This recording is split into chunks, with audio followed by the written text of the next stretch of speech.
सबसे बड़ी गवाही के साथ आज आपको दिखाऊंगी कि कैसे एक ही राज्य की, एक ही सरकार के नीचे काम करने वाली दो संस्थाएं जेपीएससी और जेएसएससी बिल्कुल अलग अलग प्लैनेट पर काम कर रहे थे। वो क्या कहते हैं, अलग अलग गोले में दिख रहे थे। एक संस्था कुछ और फैसला ले रही थी, दूसरी संस्था जो उसके ठीक उलट फैसला ले रही थी। एक संस्था कह रही थी कि टीडीपीएल को ब्लैकलिस्ट करो और दूसरी संस्था ठीक उसी के बाद टीडीपीएल से परीक्षा करवा लेती। ऐसा कैसे हो सकता है हुक्म, कैसे? जब झारखंड में परीक्षा करने वाली यही दो सबसे बड़ी संस्थाएं हैं तो इसकी खबर एक दूसरे को कैसे नहीं लगी? क्यों जेपीएससी ने उसी टीडीपीएल के जरिए एग्जाम करवाए जिसे मात्र कुछ दिन पहले ही जेएसएससी ने 3 साल के लिए ब्लैकलिस्ट कर दिया था? ये वो सवाल है जिनका जवाब मिलना बहुत जरूरी है, क्योंकि रांची के जयपाल मुंडा स्टेडियम में 20वां दिन छात्र बैठे हुए हैं, न्याय की मांग कर रहे हैं। प्रदर्शन और विधानसभा घेराव करने वाले 600 लोगों पर एफआईआर दर्ज की गई है, लेकिन हल कोई नहीं निकल रहा। आज जेपीएससी, जेएसएससी और टीडीपीएल से जुड़ा सबसे बड़ा खुलासा आपके सामने रख रही हूं। तो अब मैं सीधा पेपर्स के साथ एक एक डिटेल आपके सामने रख रही हूं, ठीक है? इस वक्त मेरे हाथ में जो पेपर्स हैं वो बहुत अहम दस्तावेज हैं। ये वो पेपर्स हैं जो अपने आप में जेपीएससी की पूरी पोल खोलने के लिए काफी है। सुनते जाइए, देखते जाइए, खुद ब खुद सारी कड़ियां जुड़ती चली जाएगी। तो सबसे पहले एक बार रिवीजन करा देती हूं। मैंने पाठशाला में आपको क्या बताया था कि जेपीएससी और जेएसएससी दोनों के बारे में डिटेल क्या क्या है झारखंड को लेकर। जेपीएससी क्या हुआ? Jharkhand public service commission, Jharkhand लोक सेवा आयोग। इसी आयोग के पूर्व अध्यक्ष एल ख्यांगते इस वक्त परीक्षा गड़बड़ी को लेकर जेल में बंद है। और जेएसएससी यानी Jharkhand staff selection commission, Jharkhand कर्मचारी चयन आयोग, ये दो अलग अलग चीजें हैं। जेपीएससी झारखंड के गैजेटेड पदों की परीक्षाएं कराता है और जेएसएससी नॉन गैजेटेड पदों की परीक्षाएं करवाता है। अब यहां एक तीसरा खिलाड़ी भी है, TSR data processing private limited यानी टीडीपीएल। इसी टीडीपीएल का डायरेक्टर है रामवीर सिंह, मार्केटिंग मैनेजर है अभय तिवारी, अकाउंटेंट रक्षक सिंह और भी दूसरे कर्मचारी परीक्षा में धांधली के आरोप में जेल में है। टीडीपीएल वही कंपनी है जिसने इन दोनों संस्थाओं के लिए कई एग्जाम कंडक्ट करवाए और जिस पर भारी गड़बड़ी करने के आरोप लगे हैं। आप सुनते जाइए। जेएसएससी 20 मई 2025 को इसी टीडीपीएल को 3 साल के लिए ब्लैकलिस्ट कर देती है। फिर दोहरा रही हूं, 20 मई 2025 को इसी टीडीपीएल को जेएसएससी 3 साल के लिए ब्लैकलिस्ट कर देती है। वित्तीय गड़बड़ी, लापरवाही और जवाबदेही से भागने की वजह ब्लैकलिस्ट की बनती है। जेएसएससी ने इस कंपनी का टेंडर रद्द किया और फैसला लिया कि अब इस एजेंसी को एम्पैनलमेंट प्रक्रिया में शामिल नहीं किया जाएगा। और मैंने आपको पहले भी बताया कि टीडीपीएल को यूपी में पहले ही ब्लैकलिस्ट किया गया था और फ्लैग कर दिया गया था। यहां तक कि यूपी एसटीएफ ने 6 अप्रैल 2021 को टीडीपीएल के 2 डायरेक्टर्स सत्यपाल सिंह और रामवीर सिंह को गिरफ्तार भी कर दिया था।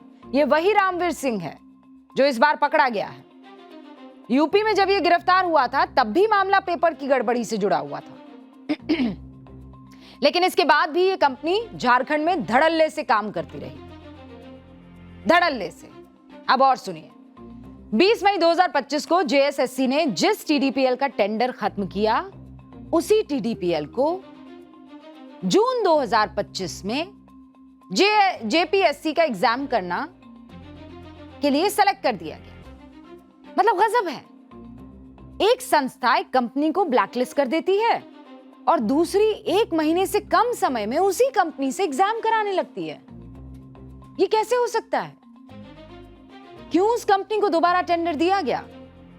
यह सवाल सीआईडी ने पकड़े हुए आरोपियों से पूछा। जेपीएससी की डिप्टी एग्जाम कंट्रोलर श्वेता कुमारी गुप्ता ने यह बताया कि टीडीपीएल को टेंडर नॉमिनेशन बेसिस पर दिया गया। इसके लिए कोई बिडिंग नहीं हुई थी। श्वेता गुप्ता से यह भी पूछा गया कि किसकी सिफारिश पर ऐसा किया गया, किसके प्रेशर में यह किया गया। श्वेता के पास इसका कोई जवाब नहीं था। अब आसान भाषा में समझा देती हूं कि यह टेंडर, बिडिंग, नॉमिनेशन का खेल होता क्या है। सरकारी नियमों के मुताबिक जब भी कोई बड़ा काम होता है तो ओपन टेंडर निकाला जाता है। इसमें कई एजेंसियां बोली लगाती है, उसकी योग्यता, अनुभव की जांच होती है और नियमों के अनुसार सबसे सही कंपनी को चुना जाता है। अब यहां भी काम बहुत बड़ा था। लाखों कैंडिडेट्स की परीक्षा कंडक्ट करवानी थी, लेकिन कोई बोली नहीं लगी। किसी दूसरी कंपनी को मौका नहीं दिया गया। सीधे नॉमिनेशन के आधार पर टीडीपीएल को चुन लिया गया।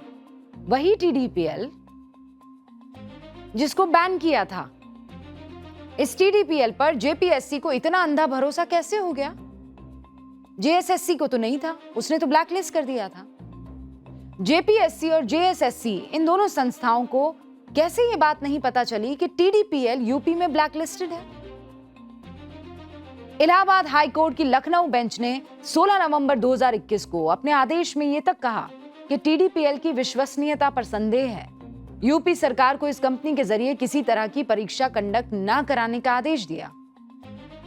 अब सवाल यह है, एक राज्य में जब इस एजेंसी पर इतनी बड़ी कार्रवाई हो चुकी थी, तो झारखंड में ये एजेंसी और इसके डायरेक्टर काम कैसे कर रहे थे और कैसे इतनी बड़ी और अहम परीक्षाएं करवा रहे थे?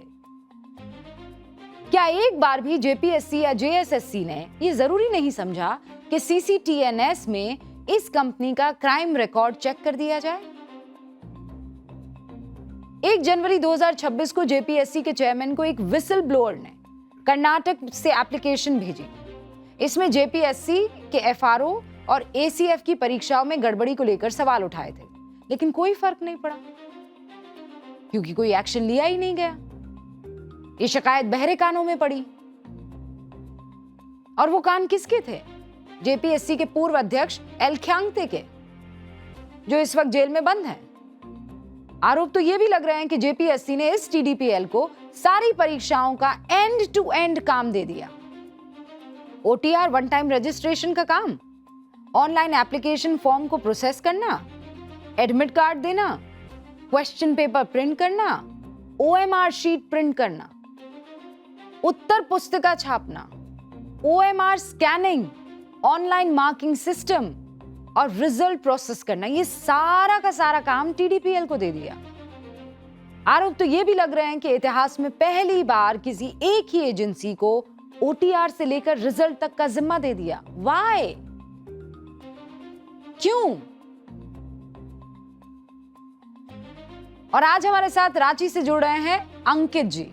अंकित रांची में हो रहे प्रदर्शन का हिस्सा है और छात्रों का जो डेलीगेशन इस वक्त सुरेंद्र सरकार से बातचीत कर रहा है, उसके एक बहुत ही अहम सदस्य हैं। अंकित, आपका बहुत बहुत शुक्रिया हमारे साथ जुड़ने के लिए। अभी अभी हमने खुलासा किया है कि टीडीपीएल पर कैसे आंख मूंद कर भरोसा कर दिया गया। ऐसा लग रहा है कि इस टीडीपीएल के बारे में किसी तरह की कोई जानकारी थी नहीं, और अगर थी भी तो इसको ऐसा संरक्षण था कि बस धड़ल्ले से ये काम किए चले जा रहा था। कोई वेरिफिकेशन कैसे नहीं हो सकता है? हम तो अभी तक इस बात को नहीं समझ पा रहे हैं।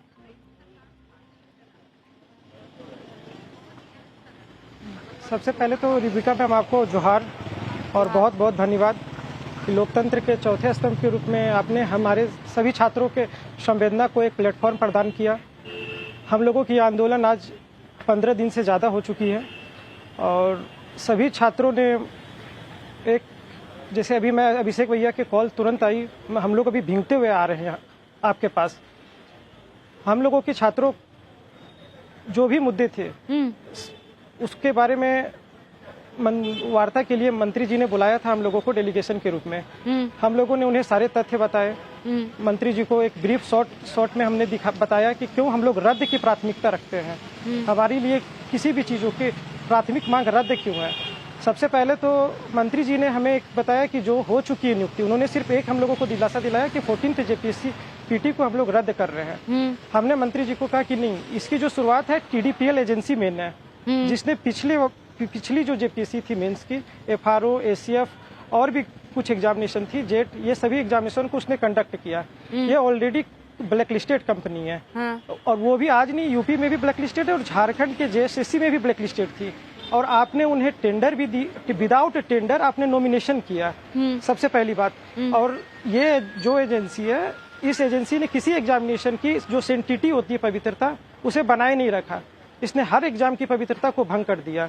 मैंने मंत्री जी को एक ही बात बोला कि किसी भी परीक्षा की जो पवित्रता होती है वो भंग हो चुकी है। आपके पास, हमारे पास कोई सब्स्टिट्यूट नहीं है कैंसिलेशन के अलावा।